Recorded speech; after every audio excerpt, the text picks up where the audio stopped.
حلقه جديده مليانه باحداث في الدوري من نار. استنى بقى، انا هحل بالمحلي. اسمع يا زمالك جماهيرك، جينا تاني. خلاص اهلا بيكم في شيفت كوره. شفتك المفضل. اهلا بيكم في الشفت الامتع على الاطلاق، شفت كوره. وزي ما انتم شايفين القعده اتغيرت، بس من حقه والله يفرح مره من نفسه. كابتن عادل قاعد وهيقدم هو الحلقه النهارده احتفالا بفوز الاهلي على بيراميدز. ايه ده صاحب الاهلاوي اللي اتجنن. صاحب الاهلاوي اللي اتجنن بعد الماتش. بالماتش بتاع بيراميدز ولا صاحب الاهلاوي اتجنن بعد الماتش. بيراميدز الاسبوع الجاي احتفالا بفوز الزمالك على بيراميدز بنتيجه 1-0 بهدف لناصر منسي بعنوان يا عم انت اتفرجت على ماتش تاني ولا ايه؟ بهدف من بيزيرا بعنوان رافائيل لياو. اسمه ايه الواد بتاعكم ده؟ شيكو بانزا. اتفضل يا كابتن عادل، انا مش قادر اتكلم بصراحه. ماشي، وانا يعني بعيد عن الاحتفالات ان انا برضو اكيد فرحان ومبسوط، بس مش عايز اقع في فخ اللي هو حضرناه قبل كده كتير، واللي هو نبالغ في الاحتفال ولسه الدوري ما اتحسمش. انا قربت طبعا، مش هنكر. ما تحسمش يا عادل، ما تحسمش، انتوا خلاص خدتوا الدوري. انا لسه خايف من كابتن كهربا وكابتن علي ماهر، ولسه ماتش مع الاهلي، فلسه بدري. فانا برضو يعني حتى لو قربت يعني تكسبوا بيراميدز وتخسروا من انبي عادي جدا. انا ما كسبتش بيراميدز، يعني هنتكلم في الماتش، بس انا ما كسبتش بيراميدز غير لما لعب بالطريقه اللي انا بتريحني. يا اما هيقرفني، والفرق اللي زي دي هتقرفني، وهنبقى نتكلم ده في الحلقه بقى. كابتن عمر، ايه اللي حصل في المباراه؟ لا انا ده نفس الرياكشن بتاعي والله. لا انا كان بالنسبه لي طبعا نفسي الماتش كان يخلص تعادل او بيراميدز تكسب. ده كان السيناريو الافضل طبعا. بجد حابب اسقف معتمد جمال بصراحه. الراجل ده من الناس القليله جدا المدربين المصريين اللي بيفهموا كوره، اللي بيفهموا ازاي الماتش ده انا هلعب كده، الماتش ده انا هلعب كده. هو غير طريقته، لو خدت بالك هو غير طريقته خالص من ماتش الزمالك وبيراميدز الاولاني. في الماتش ده مش نفس الطريقه خالص. هو الماتش اللي فات كان بيلعب هجمات مرتده بس والكلام ده كله. لا، الماتش ده انت ماسك كوره على بيراميدز اكتر بكتير. ده اللي انا شفته يعني في الماتش. بيراميدز في وقت من الاوقات كانت ماسكه كوره، الشوط مش عارف الثاني تعمل حاجه. مش عارف تعمل حاجه، اللي هو امسك كوره يا عم وريني هتعمل ايه، فاهم؟ بس مش طول الماتش طبعا. معتمد جمال يا جماعه دارس جدا جدا جدا الفريق اللي قدامه، ايا كان الفريق اللي بيلعب ضده هو دارسه جدا. صح، فاهم قصدي؟ والموضوع ده بقى بيفرق اصلا. المدرب المصري ما بيبقاش مش في الحته دي، وانت طبعا ادرى، انت بتتفرج على الزمالك اكتر مني. لسه هنيجي للحته دي. بس لا، شابوه بصراحه معتمد جمال، وشابوه اللعيبه كده، وشابوه بالذات عبد الله السعيد في الزمالك. كنت عايز اتكلم فيها جدا. انا بس قبل ما نخش بقى في تفاصيل، عايزك كابتن عادل تقول لي طريقه لعب نادي الزمالك في الشوط الاول كانت عامله ازاي. بص، هو الزمالك انا حاسس ان هو كان معتمد جمال مش عامل حساب ان يوريتيتش في الاول هينزل يسيب للزمالك الكوره. ان اغلب الماتشات اللي الزمالك لعبها مع بيراميدز كان بيراميدز دايما ضاغط، والزمالك هو اللي بيخطف تحولات وكده. فالمره دي كانت اول مره اشوف بيراميدز 4-1 فلات ونايم ورا وبيلعب هو على التحولات. كان بيلعب اوفرلود في الناحيه اليمين شويه، برضو في الناحيه بتاعه الجزيره. كان قافل. بص، كان في لقطه كانت حصلت في الاول، كان ممكن يكون معتمد جمال دي اللي اشتغل فيها مع اللعيبه. كان في دور كبير جدا لهداية دباغ في الاول. هو راجل بيلعب وينج شمال مش في مكانه. بس كان الاوفرلود اللي حصل ناحيه بيزيرا ده، اللي هو محمد حمدي هيخش يضرب واحنا هنضغط في الناحيه دي، بس مش هنضغط نبيع نفسنا اللي هو على يوريتيتش وبيراميدز، بحيث ان احنا لما نميل الملعب ناحيه اليمين نقفل على مفتاح الزمالك. وده حقيقي كان الزمالك بيعكس الكره الناحيه الثانيه عند هداية دباغ، وعندك بقى انت الشيبي الناحيه دي مفتوحه، وورا اسامه جلال، وحتى اسامه جلال طلع لسه راجع من اصابه كمان، او ما كانش هيلعب اصلا بالظبط. فكانت الجبهه دي حتى احنا كان لنا فرصتين كده، يعني هما من الناحيه دي بالظبط. في الجمله دي كره تلعب الناحيه الثانيه لهداية دباغ يسند لحد او هو يروح. كان حتى عبد الله كان في كره قريبه قوي كان ممكن يركنها الشوط الاولاني يعني. معتمد جمال في الماتش ده اختار اختيارين جوه قبل الماتش وواحد تاني بين الشوطين كانوا صعبين جدا ان اي مدرب، بالذات كمان مدرب مصري، هو اللي ياخدهم. ايه هم؟ ان هو لما احنا بدانا بمحمد اسماعيل في نص الملعب وجنبيه شحاته وعبد الله. عبد الله في الماتش ده هو حط فيه الثقه ان انت هتلعب وهتضغط، مع ان نص الملعب بتاع بيراميدز بص فيه مين كسن وكلعيبه. مهند لاشين وقطه وزلاكه كبير قوي. مهند جامد قوي بصراحه. ففي كذا لعيب بيجري وبيفرك، وعبد الله وناصر ماهر. فهو نقص جون، خلي بالك مستحق. مهند لاشين نقص جون غريب قوي، كان هيسجلوا تقريبا كذا كوره. هو ديفندر جامد جدا قدام الجون، شوطه من محمد شحاته. فهو نص ملعب بتاع بيراميدز تقيل قوي، ونص ملعب مقفل جامد في ان انا اختار وادي الثقه لعبد الله، ان هو انت مش مجرد هتبقى لعيب ريجيستا بتتمشى في الملعب، لا انا احط فيك الثقه، ووراك 2 6 و6 محمد اسماعيل وشحاته. اي نعم دي كانت ضغطانه شويه، ان انا مش عارف اطلع وكورتي وحشه، ومحمد اسماعيل مثلا لعيب مش اللي هو هيعمل ترن ويلف، ودي امكانياته برده، وكان كتير قوي بينزل يعتبر 6 اللي هو انا بس بدافع واقف ورا. دي كانت اول مخاطره. تاني مخاطره ان هو بين الشوطين لما لقى ان احنا بين الاول ربع ساعه لحد اخر الشوط الاولاني احنا خلاص ما بقيناش موجودين، يعني احنا مجرد، انا حتى حسيت ان بدا بيراميدز يعمل تحولات، احنا ممكن نتخطف. صح. كان في كره زلاكا وكره لفيستون مايلي، اي نعم ما كانوش فرصه خطيره، بس الكره بتترمي في مساحه وبدربكه وده بياخدها، ممكن يعني لو دي ما جاتش تيجي اللي بعديها وكده. خد قرار بين الشوطين ان انا هسحب محمد اسماعيل وهنزل سيحه، يعني سيحه لسه مورطني في ماتش انبي ومن ساعتها ما ظهرش تاني خالص. يعني اللعيب ده بقى له تقريبا 5-6 ماتشات ما بيظهرش خالص، ما بيلعبش وفاقد الثقه، ولعيب صغير. نزل سيحه في نص ملعب بيلعب جنب شحاته ويرميه ناحيه اليمين، ويبتدي بقى دي اللي طلعت بزيرة. يعني احنا من هنا بدانا نعمل لينك شويه ناحيه اليمين، الثلاثه دول سيحه وعمر جابر وبزيرة، ويبدا بزيرة يخش في قلب الملعب وعمر جابر يجري ناحيه اليمين. فبدا بزيرة يبقى عنده المساحه، لان محمد حمدي كان يعني قاطع عنه ميه ونور. ده حقيقي. فدي كانت فارقه معانا في يعني انا بس عايز اقول حاجه على عبد الله السعيد، معلش يعني. عبد الله السعيد ده يا جماعه عنده 24 سنه 25 سنه. ضحك علينا، هو بيضحك علينا. ما بهزرش، ده ولا 39 ولا الكلام ده. انت عارف في كوره، معلش هنقطعك، اللي جري راح لناصر ماهر وعمل فاول. ايه ده، انا اتفاجئت. انت عارف ان الكوره دي مثلا فاكره حد تاني، الكوره دي انا والله العظيم لو مين مش قادر مش هقدر اعملها. وفي الوقت ده في اخر الماتش واللي هو بص لا الدوري ده مش هيروح كده، انا هشيلك يا ناصر يا ماهر معلش. انا نفسي بجد تبقى بقى يروح المنتخب، يروح. لا صعبه قوي في السن، صعبه جدا. صعبة بس يا عم وديه في حاجات معينه ما تلعبوش. هيفيدك طبعا، ما تلعبوش. هيفيد. قبل ما نخش في الحته الاخيره بس عايز اخش معاك في حته في جندي مجهول في نادي الزمالك لحد دلوقتي ما حدش اتكلم عليه خالص، واحنا ان شاء الله هنتكلم عليه هنا في انا كنت عايز اقول عدي، ولا انت قصدك مين؟ لا انا قصدي مهدي سليمان. انا قصدي برضو الراجل ده الناس مش ملاحظه هو جه في ظروف عامله ازاي، قاعد على الدكه مره واحده بقى الحارس الاول، ومش هقول لك ان هو بيشيل فرص مستحيله بس هو مأمنك انت واقف. بص انا ما صدقت ان انا بعد مشاكل صبحي ومشاكل عواد وعواد بقى له 3 شهور ما بيتمرنش، ومره واحده يجي وعايز يلعب، ومشاكل في الفلوس ودربكه كتير، عندك حارس قوي جدا واقف ورا مأمنك. صبحي هداف الفرق الثانيه في افريقيا قدامنا، فحاجه يعني مضحكه جدا.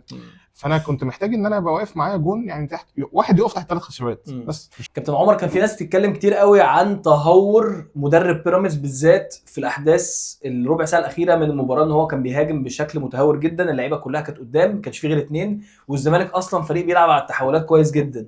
شايف ان مدرب بيراميدز غامر بالمباراه في الاخر؟ انا بالنسبه لي هو غامر بالمباراه في الاخر، لان انت تطلع بتعادل احسن ما يجي في الجون ويحصل فيك كده، لان انت نزلت 3 تبديلات ورا بعض اللي هم مروان حمدي وليد الكارتي وفخوري. وكان في برضو قبلها يوسف اوباما، بس ده كان اضطراري بعد ده كان اضطراري. ما قلت ده تبديل هو يعني مش فارق كتير. فانت فضيت الدنيا شويه، يعني بدات تهاجم بقى ان انت عايز تجيب جون، عايز تخطف. فدي برضو ذكاء من معتمد جمال زي ما قلت لك، راح منزل على طول في ساعتها شيكو بانزا، نزله على طول. شيكو بانزا ما بيعرفش يشوط، ما بيعرفش يعمل اي حاجه في اللعبه غير ان هو يجري. هو بيجري، فاهم قصدي؟ اجري انزل اجري، ارمح بقى وحاول تتصرف، اعمل اي حاجه. في كوره اول ما شيكو بانزا نزل انفراده، انا قلت هتضيع، انا عارف ان هي هتضيع ومش هيجيبها، وجت كمان على شماله وحاجه اخر ضحك، انا عارف ان هي هتضيع، فاهم قصدي؟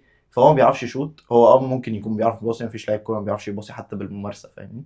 فمعتمد جمال لا، ما هو ده اللي انا بقوله لك، ان معتمد جمال مذاكر جدا ومركز جدا في الماتش، مركز جدا بطريقه رهيبه. يا جماعه انتوا لو شفتوا وهو واقف بيتفرج على الماتش او مركز في الشوط الاول او الثاني، بيبص على الملعب ازاي ومش مركز مع حاجه ثانيه. ده المدرب يا جماعه، ده المدرب اللي واقف فاهم، مش قاعد بقى ومترلها كده ويشرب شاي زينا وبتاع. في حته الباص اللي هو كان بيقول عليه برضو، معلش مش عايز اقطعك، بس في الباص اللي كان لسه بيتكلم عليه، هو حتى في الباص في حاجه غلط. انت لو شفت الجون، انت الكره المفروض زي دي بيبصيها بوش رجله الخارجي، انت لو اتفرجت على الجون هو بصها باليمين. هو كان ممكن يدبسه في الاوفسايد، كان ممكن يدبسه في الاوفسايد. والكره خلي بالك ما كانتش في الاول قلت اوفسايد، يعني في الاول خالص انا استغربت ان الكره وصلت، هو بصاها ببطن وفيها شك سن عشان بس هي فيها شك سن عشان نبقى فيها شك زي الجون الثاني، بس هي لا الثانيه باينه. انا حاسس ان الاولاني دي فيها شك بس عامه فيزيرا مقاس رجله 43 فصغير ما بتسالش عشان انا كده 42 فبتكلم ان هو خلي بالك عملها باكتر تصور صعب ممكن واحد ان هي الكره تبقى بتجري بالشكل ده ويقوم لافف جسمه كله على الشمال وهو بيجري كان هيقع اصلا، ما كانش هيعرف يبصيها عادي والكره يعني سترت ربنا وان هي وصلت ده حقيقي. بالشكل ده. فهو برضو عنده مشاكل كتير قوي بصراحه. لا هو كوميك، يعني شيكابالا كوميك كده كده، بس محتاج يعني هو دماغه مش معانا وما اعرفش ازاي معتمد جمال يعني قبل ما ينزل بيديله تعليمات وبيكلمه، ما اعرفش بيكلمه في ايه يعني او بيعرف يكلمه ازاي يعني. هو عارف قدرات اللعيبه اللي عنده من الاخر، هو عارف قدرات دي قدرات اللي عندي وانا هلعب على القدرات دي، وعندي واحد حريف على اليمين والتاني سريع على الشمال فهتعامل. مع ان عارف ان مش حلقته بس محتاجين نتكلم عليه في حته السباق على الصداره. طبعا انا شايف ان الموضوع بقى ابعد بكتير، فهل شايف يا كابتن عمر ان الاهلي قدامه فرص ان هو يتصدر تاني؟ طبعا ده هيبقى متعلق بنتائج الزمالك، ولا هو خلاص هو بيراميدز دلوقتي متساويين في عدد النقط؟ انت سعيد قوي كده ليه وانا بتكلم؟ حاسه سعيد قوي يعني، حاسس نكته كده وانت قاعد في النص النهارده ولا حاسس ان هو هيكتفي بالسباق على المركز الثاني وعلشان يحافظ على حقوقه في بطوله كاس دوري ابطال افريقيا؟ بص انا بالنسبه لي الاهلي عودني او عود جمهوره ان هو عادي ممكن يبقى الاخير على الدوري ياخد الدوري في الاخر ما تعرفش ازاي، فاهم؟ فانا كده كده هيفضل عندي امل ازاي يعني، كده هيفضل عندي امل حاجات كده لغايه ماتش الاهلي والزمالك هيفضل عندي امل بصراحه. ماتش الاهلي والزمالك ده اللي هيحسب يعني، او اللي هيحسم. الزمالك كسب خلاص شكرا مبروك الدوري كده كده، فاهم قصدي؟ الاهلي كسب لا برضه مستني الزمالك يقع، ماشي، ما هو الزمالك كده كده ده واقع نفسيا لو خسر من الاهلي. اسمع مني، في حاجات كده معينه انا خوفي اصلا والله العظيم ده هيخسر من انا متاكد هو لازم تكسب بيراميدز برضه. ما هو كده كده انا بيراميدز سايبها على جنب ومش بفكر في الماتش دلوقتي يعني، اللي هو ايه ان شاء الله ربنا يعدي. بس هنتكلم فيه ده كده طبعا طبعا، بس انا الاهلي بيلعب في ضغط، هو الاهلي بتاع الحاجات دي ان انا ابقى مضغوط وارجع. بس مش الاهلي ده، مش الاهلي ده. انا كنت لسه عايز اقول لك بقى النقطه دي كده مش الاهلي، مش لعيبه الاهلي دي انا شايف دي شفت بيراميدز وهو انا اديتك البلاوي اللي عندي، اديتك البلاوي اللي عندي بقول لك والله العظيم حتى لو كانت انا بس اقول لك على حاجه، هي مش مالهاش علاقه باللعيبه يا جماعه في فتره لو فاكرين الاهلي ما كانش عنده نجم يعني خالص، ما كانش عنده وبياخد غير اسم او اتنين او حاجه ببيرسي تاو وحسين كان عندك المدرب محمد يوسف باين ولا كان رحت عندك خدت بعد بورسعيد بعد بورسعيد خدت افريقيا. وغير كده اما جريدو جه ولا اسمه ايه اللي كان ماسكنا وخدنا الكونفدراليه برضه ما كانش عندنا. بس مش اللعيبه دي. هقول لك ليه بقى يا عمر، عشان النفسيات دلوقتي في اللوكر رومز وحشه قوي، كل واحد بيبص للتاني في العقل بتاعه. احنا اتكلمنا في الموضوع بس هو الواقع ده واقع يعني. انت دلوقتي انت عندك لعيبه، انا بصراحه يعني انا متاكد 100% ان واحد زي امام عاشور ده يعني مش عايز اقولها بس هو ده واحد زملكاوي حتى لحد النهارده. لا مش حاجات كده، انا مش مقتنع بس ما انت ما تذبحوش خالص، حتى هو انا اللي بدافع عنه. حتى هو دلوقتي شبه ان هو بيفكر لا انا ممكن على احترافيه ممكن اروح بقى السعوديه ولا الامارات ولا يعني. انا كنت عايز اسالكم حاجه انتوا الاثنين يعني واي حد اهلاوي يعني برضو، انت ليه عمال تفكر انا السنه الجايه هجيب مين وهعمل ايه؟ طب ما انت ليه ما تفكرش مع قطاع الناشئين واللعيبه الصغيره؟ ما دي مشكله بقى لها في الاهلي يعني. بس تكمله سؤالي، انت دلوقتي لما الفريق اي فريق في الدنيا حتى لو ريال مدريد لما يبقى فيه لازم يبقى فيه توازنات، لو في معلمين بس مفيش كفه احتجاجيه الفرقه بتقع. الاهلي ما فيهوش كفه احتجاجيه. وليه ريال مدريد دلوقتي واقع؟ بسبب الموضوع ده. الاهلي مش هيصبر دلوقتي حته ان انت تجيب ما عندكش وقت ناشئين. خلاص انت السنه عدت منك اصلا واحتمال ما تاخدش ولا بطوله السنه دي. فان انت عشان تطلع من الشباب والكلام ده لازم تبقى مستريح. ايوه لازم تبقى مستريح نفسيا يعني، تبقى الدنيا. ايه اللي حط الزمالك في الموضوع ده؟ اللي انت اصلا مضطر انما الاهلي مش هيصبر. مضطر. الاهلي انت بتصرف فلوس قد ايه للعيبه اللي عندك دي، وبعد ما ياسين منصور انت في لعيب لما تجيب لعيب لما هو زي عطيه لما تجيب لعيب ب 50 و60 وتقعده اللي هو الجزار باين ولا مش عارف مين كارثه. بس دي مشكله مين؟ مشكله مين؟ ما هو انا بس عندي نقطه في الموضوع ده ان انت دلوقتي الاهلي احنا خلينا متفقين هو عامل زي بيريز فعلا بيحب يجيب الصفقات الرنانه اللي بتلمع اللي هتعمل بيها لقطه طبيعي. وخاصه ان بيقول لك ان هم بيجهزوا ياسين منصور يمسك مكان الخطيب، فهو لما هيجي هيبقى عايز يعمل برده كام لقطه زي بتاع زيزو ويمكن اكتر بيتكلم في هاري كين وفالفيردي. طبعا الكلام ده اي كلام. بس ايا كان هو مش هيجي بقى يقول لك انا هعتمد على الناشئين، هيقولوا له مع السلامه او هيقلبوا. انت عايز تدخل. ما هو انا على فكره انت صح، انا ما بقولش ان انت غلط، بس انا بقول لك الاهلي مش هيعمل كده زي ما ريال مدريد ما عملش كده، وده مش هيحصل. وده بقى يجي للسؤال اللي انا افتكرته دلوقتي. لا افتكرت السؤال دلوقتي. هل الاهلي والسؤال ده موجه ليكم انتوا الاثنين خاصه ليك يا عمر، هل الاهلي هيعتمد على الاداره كالعاده ان هي تجيب الصفقات وبعدين يجوا بالمدرب الجديد جاهز يقولوا له خد بقى هذه الصفقات اهي، ولا هيعملوا بقى فعلا بما ان هم بيغربلوا الدنيا خاصه في موضوع السكاوتنج والحاجات اللي زي دي، فييجوا يجيبوا مدرب جديد ويقولوا له شوف بقى انت محتاج ايه، وفعلا يجيبوا الصفقات مش لا بقى النمر اللي بتحصل. مش تحصل. فهل هتيجي مثلا يقول لك المدرب خد اللعيبه اهي، ولا هيجيبوا المدرب الاول وبعدين يشوف انت ايه لا. احتياجاتك؟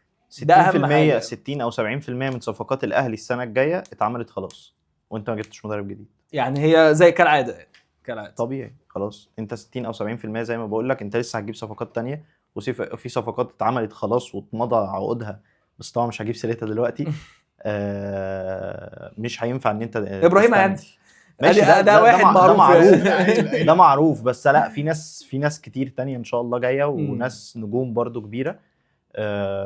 مش مستني مدرب، انت كده كده زي ما قلت لك ترب هو ماشي رسمي بعد نهايه الموسم، سواء خد الدوري ما خدش الدوري هو ماشي، وهجيب مدرب مش مصري، هجيب مدرب اجنبي، مش هجيب مدرب مصري زي ما قلت لك في الحلقه اللي فاتت. فالمدرب اللي جاي ده اصلا هو مش هيقعد بقى لسه يشوف اللعيبه، لا هو انت جايب له لعيبه يشوف التمارين مين اللي تمام مين مش تمام، مين اللي هينفع مع طريقته مين مش هينفع، وهيلاعب اللي يقدر عليه. فاهم قصدي؟ من بعد كده بقى من نص الموسم هتلاقي في ناس بتمشي، في ناس تانية بتيجي، هو بقى عجبه حد هيجيبه الكلام ده. ودي مدرسه الاهلي بقى لها كتير قوي. فاهم قصدي؟ مدرسه غلط يعني هي غلط كده كده، لان المدرب هو المفروض اللي يقول، بس يعني امر واقع. امر خلاص هو ممكن نتكلم طب دي في دي الموسم ده السيستم. لا انا عايزك تجاوب على السؤال ده انت كمان. هل شايف ان الاهلي فعلا متفق مع عمر برضه في الحته دي؟ ده في اي فريق، يعني انت المفروض انت بتبني الفريق ده عشان في مدرب عنده فكر معين. احنا لو ناخدها خطوه قبليها، المفروض الاداره والنادي ده ليه شكل. يعني مثلا برشلونه تيكي تاكا وبتاع، طيب والله يا جماعه احنا هل مناسب مع بندور على مدرب 1 2 3، اخترنا مدرب من 1 2 3 دول، اخترنا المدرب وجبناه. طيب والله يا جماعه احنا محتاجين اللعيب 1 2 3 4، يعني ده المفروض السيكونس. ماشي، بس انت الكلام ده لو بتجيب لعيبه مش ما تنفعش في كل التكتيكس. انت لا انت معاك معلش ثانيه واحده، انت ده ماشي كمل الاجابه ماشي. انا هقول لك على حاجه ممكن تكون اجريسيف قوي، مثلا طاهر حتى لو كلاعب اقل من اللي انا هقوله قصاد مين، قصاد زيزو وتريزيجيه. طاهر ستايل الاهلي، ستايل لعيب الاهلي، بلاش طاهر بس، طاهر وحسين، طاهر وليد سليمان، الناس دي ستايل لعيبه الاهلي. حتى لو هو حريف او مهاري، انا لعيب مش الدرجن بتاع زيزو يعني. معلش برضو بس اما انت بن شرقي يا جماعه، حتى لما كان في الزمالك احنا كنا عارفين ان هو مش ملتزم تكتيكيا، سواء في الهجوم او في الدفاع، وبيسرح وبيسيب نفسه. بس ده ستايل الزمالك، ده ستايل الزمالك. طول عمرهم كان عندهم شيكابالا وكان عندهم، انا كنت عايز اجيبه من الاهلي وعبد اسمه ما كانش ناجح. عبد القادر اللي انت كان عندك، وانا كنت هموت واجيبه برضه في فتره، وانا السنه دي وانا ده ستايل الزمالك، ستايل الزمالك زي اخوان بزيرة ستايل الزمالك. ده مش هيمشي مع الاهلي. عبد القادر اعتقد ان هو رايح الزمالك برضه، ما كان هيروح بعد كده طلع بره اعاره باين، اعتقد ان هو هيجي الزمالك يعني. بس فدي اجابتي، يعني انت لازم تجيب السيكونس ده. لو مشي الاهلي حتى لو الصفقات اللي بتيجي لو انت بتجيبها زي ستايل الاهلي وشكل الاهلي، ما انت مش ده اللي انت ابراهيم عادل ستايل الاهلي. والله هو ابراهيم عادل لعيب، لا مش بس عارف نفسه ان هو حريف وبتاع، انا شايفه انه ستايل الاهلي، وينج بيموت نفسه زي تريزيجيه وبتاع. على اخر سنه لما كان متالق يعني ايام ختافي، بس هو يعني لما كان بيتقال ان هو هيروح ختافي، ما هو بعديها اختفى يعني. طيب انتوا في حاجه عايزين تتكلموا فيها؟ لا انا بس عايز اقول ان هو برضو بيبقى دور هو بقى ماشي. انا عشان اقفل الحته دي، هي بتبقى دور المدرب اكتر، لان انت جايب نجوم كبيره وعندك لعيبه كبيره تقدر تلعب باي تكتيك المفروض يتعمل منه او يطلب منه. لو انت نفس الكلام زي ما انت بتقول على ريال مدريد والكلام ده، هو نفس الكلام، انت بس تعمل الدور اللي مطلوب منك من المدرب. فاهم قصدي؟ ترب مش مدرب قوي، هتجيب مدرب قوي هو بقى اللي يخلي اللعيبه دي تظهر. فاهم قصدي؟ بس هي دي الفكره. على فكره كولر بالنسبه لي كان مخلي لعيبه معينه تظهر. فاهمني؟ هي الفكره يا جماعه بتبقى في الاول وفي الاخر برضو المدرب. ما انت ممكن المدرب ده يروح فريق ما عندوش لعيبه خالص ويخلي التكتيك بتاعه هو اللي مخلي اللعيبه دي تظهر، زي هانزي فليك. ايا كان هو بس بيلعب باللي معاه برضه، بيلعب باللي معاه، بيقيفوا عليه، ده اللي بس هي دي الفكره. هو بقى يقيف المدرب اللي جاي، يقيف على اللعيبه اللي عندك يا معلم. انا جايب لك لعيبه اهي كلهم نجوم، دول بيقولوا احسن لعيبه في مصر، ودول من احسن لعيبه اللي في افريقيا داخل القاره، فتمام. ماشي. نخش بقى في انا حاسس ان انا اللي بقدم الحلقه. اتفضل يا باشا حقك. نخش مثلا بقى دلوقتي في الماتش بتاع الاهلي وبيراميدز. انا هبتدي بقى من ناحيه بيراميدز، وانتوا بقى تتكلموا على الاهلي. دلوقتي مثلا انا شايف ان بيراميدز اتدغدغ الدنيا مع الزمالك، عنده اصابه كبيره للقطه، وعنده ايقاف لاحمد اسمه ايه اللي هو المدافع بتاعهم ده، سنتر باك التاني، احمد سامي السنتر باك الاساسي. فبيراميدز يعني غير ان هو خسران ال3 نقط، ويوريتيتش الدنيا عنده ضيقه شويه، الكارتي راجع من اصابه، عنده حامد حمدان كان واخد ايقاف هيرجع، دي هتساعده شويه. يعني الاهلي هيلعب على المركز الثاني، يعني هيعرف يجيب مركز لا ثاني؟ انا بتكلم على الماتش ده. انت بتتكلم على الماتش انا بس. نفسي الاثنين يتغلبوا، يعني لو ينفع النتيجه تتم واخلص كده واستريح. سيراميكا يطلع الثاني. يعني لو قال لي لو حصل انه ينفع الاثنين ما يجوش الماتش والاثنين يتخصم منهم 3 نقط. لا بس انت هتمس، انت اكيد عايز البيراميدز اللي تكسب يعني. دول هيبقوا موتين نفسهم على الماتش طبعا. ان هو سواء المركز اللي هو يعني الثاني او ينافس على الدوري لسه. دلوقتي يوريتيتش هينزل في الماتش ده مش زي ما نزل في ماتش الزمالك سايب الكره للزمالك، لان هو كان بيشوف ان انا قبل كده لما انا بقع في الفخ ده وانا عندي لعيبه كويره وبتاع وهضغط الزمالك انا بتخطف في مرتدات للزمالك وكده. الاهلي انا شايف الماتش ده بقى هو يوريتيتش قدام الاهلي، والاهلي برضه هيبقى عايز الماتش، فالماتش ممكن مش هقول انه هيبقى مفتوح من الاول، فالاثنين هيبقوا برضه خايفين شويه، بس يوريتيتش مش هيخاف زي ماتش الزمالك كده قوي ويلعب 4-1 صريحه ويستنى الماتش للاخر. بس هو جه في الاخر على فكره ضغط جامد قوي على الزمالك. خلاص بقى في الاخر.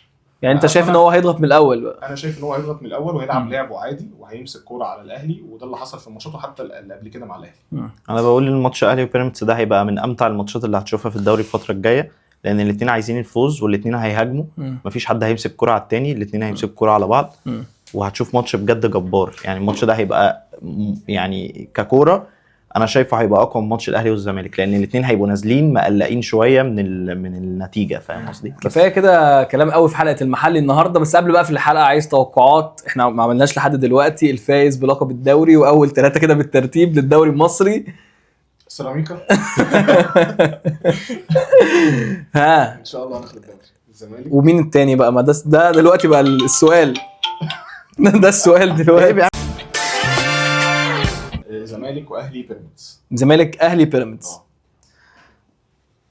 اهلي زمالك بيراميدز. زمالك بيراميدز اهلي. واضح ان احنا الثلاثه مختلفين. لا انا السيناريو لا لا لا لا الدنيا صعبه والاهلي هيخسر من بيراميدز. الاهلي هيخسر، نشوف. ماشي كفايه كده كلام قوي في حلقه المحل النهارده. زي ما انتم شايفين احنا لابسين اسود وعادل قاعد في النص وفرحان. كان الابيض بس كان في الغسيل تقريبا. بس ولو عجبتكم الحلقه ما تنسوش تعملوا لايك كومنت، مش هقولها. تعملوا سبسكرايب. سبسكرايب. بس كده، يلا سلام عليكم.